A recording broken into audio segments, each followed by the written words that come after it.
Bonjour. Bonjour. Alors je voudrais te parler d'un lien là qui nous a été mis concernant un acte isolé qui serait passé aux États-Unis, un forcené là qui est rentré dans un endroit qui a buté tout le monde, enfin bref.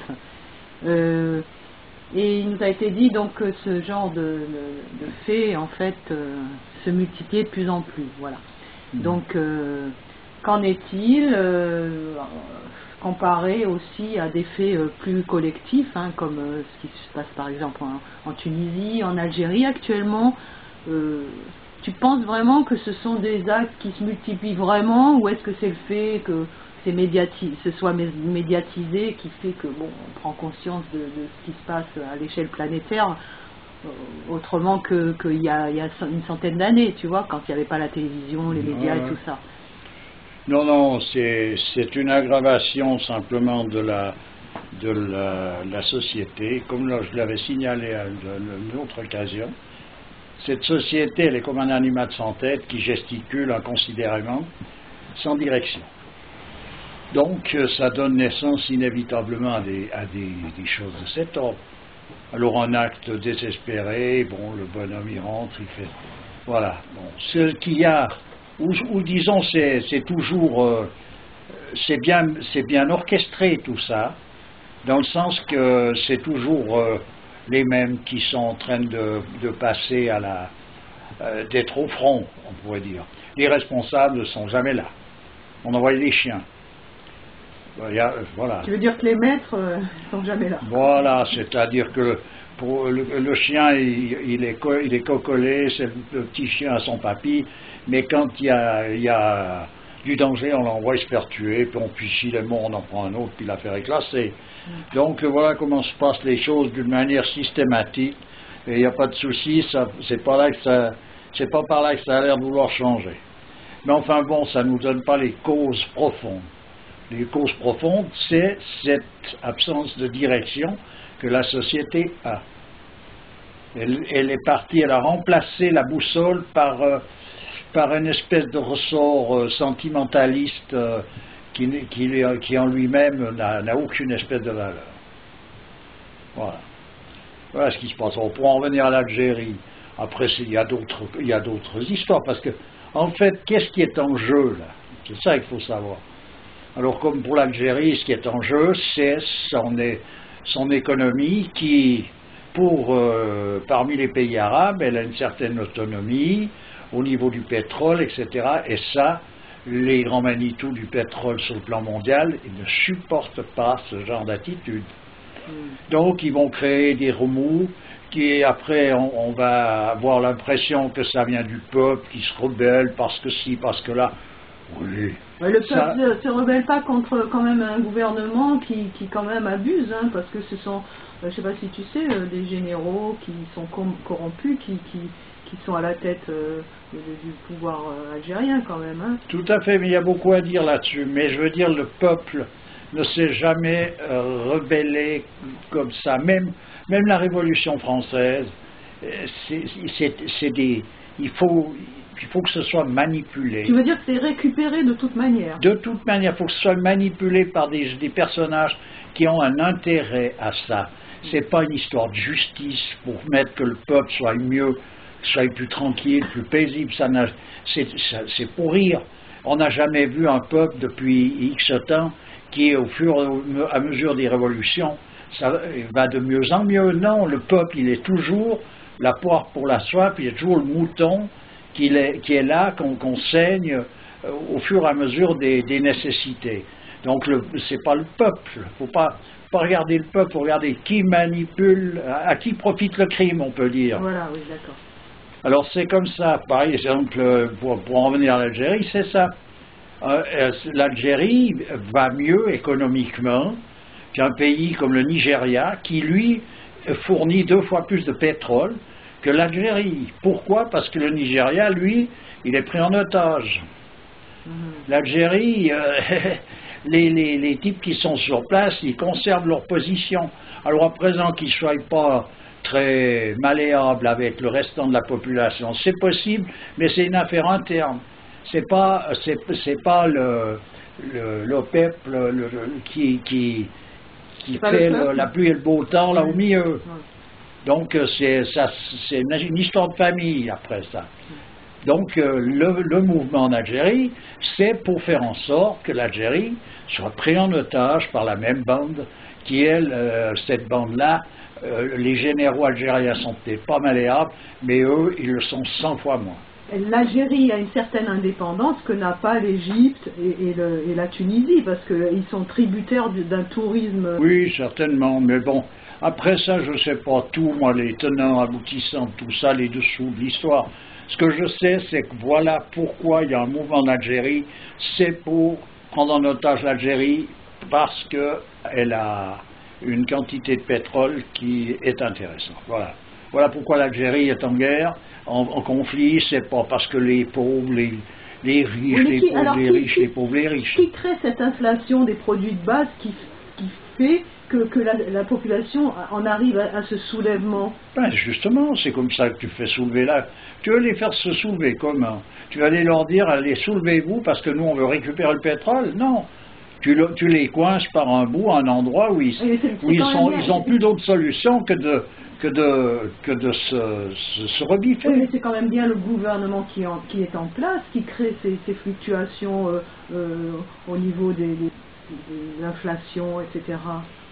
C'est le commerce international, c'est une sacrée histoire. Après, il y a des tas de combinaisons et de, comment est-ce qu'on appelle ça, de corruption qui se trouvent à l'intérieur même du pays. On mine toujours les choses par de l'intérieur. Voilà, donc certainement qu'il y a des corruptions sérieuses qui amènent à ça, puis après, une fois que c'est brassé, puis comme d'habitude, une fois que ça explose, on vire ceux qui sont censés diriger, puis on met à la place des personnages qui font partie du club, quoi. Bon, on a bien compris que les causes étaient bien en amont et que si on en arrivait à ce résultat, c'était la conséquence de manipulations qui sont beaucoup plus subtiles à des niveaux beaucoup plus hauts. Voilà. D'accord. Après, pour en revenir à l'Égypte, qui est l'Égypte, bon, parce qu'à un moment donné, le nouvel ordre mondial, il veut s'accaparer la totalité de tout. Donc là, en l'occurrence, ce que j'ai pu m'apercevoir, c'est que je ne parle pas de l'islam, mais l'islamisme, on va dire, pour donner une différence, qui se manifeste depuis pas mal de temps par ce côté rigide. Je ne dis pas rigoureux, je ne vais pas dire, mais rigide. Où il faut pas, si tu dois pas ça, tu fais pas comme si, tu iras en enfer, tu iras là, tu iras ci, tu iras là. Il y en a un qui a mis une tartine à quelque part, où il prétend qu'il ne fallait pas d'ailleurs détrôner le roi, le bon roi qui était en Égypte. Le bon roi, il parlait de Farouk. Bon. Et qu'en somme, il y a le petit-fils, disons la propagande avec évidemment l'épaulement d'Allah, du prophète et de tous les saints, ça serait de remettre la famille du roi Farouk sur le trône. Voilà. Parce que voilà ce qui est exprimé. Oui, tu parles de... Bon, c'est un lien qui m'a été envoyé, voilà. sur le mouvement Naqshbandi. Voilà, mais là, le mouvement... Moi, ce mouvement, je l'ai connu il y a quelques années en Allemagne. Bon, c'est une question interne. Il y a telle communauté qui dirige les choses de telle manière. Mais à la base, c'est quand même un mouvement qui est intéressant parce que, bon, ils suivent Rumi, hein, c'est quand même un niveau, bon, c'est des gens qui sont à la recherche d'un sens dans leur vie et par ce biais, ils y arrivent apparemment. Je suis tout à fait d'accord avec la base, mais la base, pour tout musulman, il suit le Coran. Donc le Coran, il n'y a pas de souci, c'est la révélation directe de Dieu par l'intermédiaire de l'ange Gabriel, et ça a été donné au prophète. Il n'y a pas de souci. Non, ce que je veux dire, c'est qu'il y a aussi une récupération de telle idéologie pour faire passer telle autre idéologie. Voilà, tout se récupère. Pourquoi? Parce que ce côté rigide qui est dans les lois sociales qui sont sous la coupe de l'islam ont pris une importance factice, dans le sens que tout le monde le regarde là-dessus. Alors que cette rigidité, qui est plutôt une rigueur par rapport à des aptitudes, elle est le reflet d'une réalité interne. Donc c'est vers cette réalité interne qu'il faut se tourner si on veut comprendre pourquoi et si on veut spontanément se comporter normalement. C'est comme, j'en reviens à la boussole, c'est la boussole qui doit être réglée juste de manière à ce que tout l'ensemble du navire prenne la direction qui correspond. Autrement, tout va bien à l'extérieur. Si le navire part à la dérive à cause de la boussole, ça ne sert à rien de rajouter un moteur supplémentaire, de remettre au garde-à-vous encore un peu plus fort les marins. C'est pas ça l'histoire. Tout va bien. L'histoire, c'est la boussole. Voilà. Tu veux dire par là que ces mouvements qui peuvent avoir une valeur en soi prônent des attitudes, ou prônent même des gens, justifient des choses qui ne sont pas justifiables. Quand tu parlais du roi Farouk, justement là-dessus, tu as quand même quelque chose à dire. Oui, en l'occurrence, tu comprends, par exemple, tu vois toute cette polémique qui est mise là autour, avec constamment Allah et ses saints, et le prophète, et tout, et toujours, constamment tout ça, pour enrober, c'est le papier de fête qu'on met autour d'une chose, pour mettre la famille Farouk, qui quand même, les gens ont peut-être oublié tout ça, mais moi j'ai connu, tu vois les choses comment vont, il n'y a pas de hasard. Je connaissais un personnage qui était 33e grade de la franc-maçonnerie, qui cherchait d'ailleurs à m'amener dans son histoire. Ça. Oui, et puis bon, ça, je me suis amusé un peu avec ça, je ne voulais pas aller là-dedans, donc je restais en contact avec ce personnage hors du jeu, mais je n'ai jamais pénétré dans leur histoire. Mais par contre, lui, il a travaillé 5 ans à la cour du roi Farouk, parce qu'il était en plein dans son milieu là-bas. Donc si on veut remettre ce genre de personnage, c'est qu'on veut donc remettre les mêmes. Pourquoi? Parce qu'ils sont parfaitement en accord avec le nouvel ordre mondial. Donc tu veux dire que ce roi Farouk est un franc-maçon complètement... Lui-même, il doit être mort. Oui. Mais je veux dire, voilà le milieu qu'on veut nous présenter comme notre bon roi. Notre bon roi. D'accord, parce qu'évidemment, ça fait 50 ans, donc les gens ont oublié, les gens sont morts, mais notre bon roi, qu'est-ce que c'est pour une salade? Et tout ça, grand renfort de saints de l'islam et du prophète et de Dieu et de tout, et du Coran, c'est là où ça foire. Donc c'est là où ça a été récupéré. Donc il y a une grande partie de ce qui se présente comme étant l'islam, qui est un islam bidon récupéré par ce nouvel ordre mondial, de manière à détruire la partie valable de tout ça. Donc pour un musulman, il faut qu'il se préoccupe de ce qu'il a à se préoccuper par rapport à sa religion, et qu'il laisse tomber tout ce baratin, parce qu'on n'a plus de temps à perdre. Oui, évidemment. Quand on parle de cette franc-maçonnerie, on parle de franc-maçonnerie dégénérée, évidemment. Ben, il n'y en a plus d'autres. Oui, en tout cas, il n'y en a plus qui se manifestent. Ouais. Voilà, c'est une vieille histoire, j'en ai déjà parlé. La franc-maçonnerie, il s'agissait des maçons franchis par le roi à l'époque, mais c'est vieux, ça s'est arrêté, je dirais, au Moyen-Âge, à la fin des constructions des cathédrales. On peut dire que la franc-maçonnerie, ça partait à la dérive. Et puis de dérive en dérive, actuellement, faut pas chercher à faire une comparaison. Sauf qu'ils ont conservé certains rites, certaines règles qui leur donnent un pouvoir. Comme je te dis, la boussole est loin. Donc à partir de là, c'est d'autant plus dangereux. C'est comme toujours, pour en venir au bateau, parce que c'est une image, moi j'aime bien ces images et les choses. Le bateau le meilleur, le mieux construit, avec les meilleurs moteurs, les meilleurs marins, les meilleurs produits, il est plus dangereux qu'une coquille de noix s'il manque de boussole. Ouais. Il est beaucoup plus dangereux, et pour lui, et pour les autres. Voilà. On est dans une caricature actuellement. Donc il ne faut pas chercher à perdre trop son temps avec tout ça.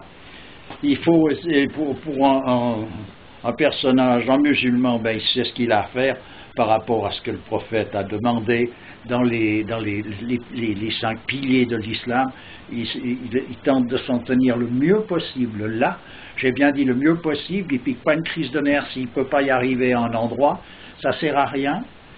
Il faut accepter aussi à un moment donné avoir l'humilité suffisante pour faire le mieux qu'on peut, puis demander à Dieu qu'il nous permette d'arriver à lui plaire mieux s'il le veut, etc., puisqu'on est croyant. Mais les histoires avec le roi machin, le premier ministre, regarde regarde ces rois. Évidemment, pour un musulman, un roi, s'il y a une certaine prestance, il n'y a qu'à voir avec le Maroc. Tu vois le roi du Maroc, attends, moi je veux pas. Franchement, tu vois, c'est une épave, mais il est toujours là, présent, parce que, voilà. Mais en fait, on n'a pas besoin de lui. Ceux qui dirigent le pays, le Maroc, le roi, il a quelque chose à dire. Il doit dire oui, merci, puis c'est tout.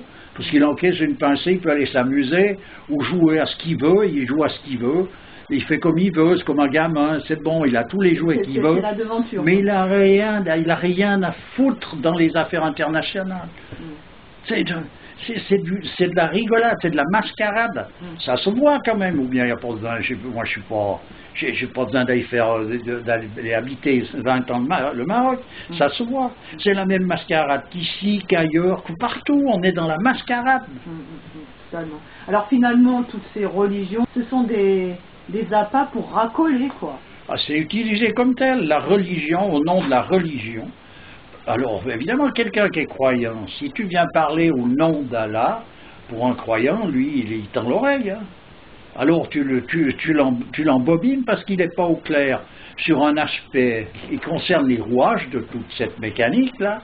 Donc, il se fait embarquer, tu l'envoies à la guerre, tu l'envoies tuer Tartampion, c'est un mécréant, on va tuer les mécréants, qui est peut-être plus croyant que lui, en tout cas tout autant, mais c'est un mécréant tout d'un coup parce qu'on en a décidé ainsi. Alors qu'il faut savoir ce que ça représente l'infidèle. Un infidèle, c'est quoi un infidèle? On en avait déjà parlé. Ben voilà, on en a déjà parlé. Bon, un infidèle, donc ça n'a rien à voir avec le fait que tu n'es pas musulman, ou pour un chrétien que tu n'es pas chrétien, etc. Un infidèle, c'est en rapport direct avec Dieu, donc avec soi-même, directement. L'infidélité, le point de départ, c'est la chute du paradis. C'est le péché primordial. Péché original. Un infidèle, c'est quelqu'un qui ne suit pas l'ordre des choses. C'est-à-dire qu'il se laisse envahir par les passions, son intelligence se fait corrompre par les passions, au lieu de se battre contre ses passions. Le djihad, c'est cette bataille, cette guerre du choix contre les passions. Et tout le monde, à un moment ou à un autre, peut être infidèle. Hein. Mais bien sûr, ça, l'histoire n'est pas là, mais j'entends... après que tu tombes à genoux plusieurs fois parce que tu tombes, c'est comme quelqu'un qui veut monter, puis il n'arrive pas, il retombe, puis il retombe. Mais en fait, tu fais ça indéfiniment, puis le jour où vraiment tu n'y arrives plus, c'est Dieu qui te lève, tu comprends? Oui. C'est comme un enfant qui ne peut plus, on lui apprend à marcher, il marche, il essaie, il tombe, puis sa maman le relève. Bon, on va faire une suite.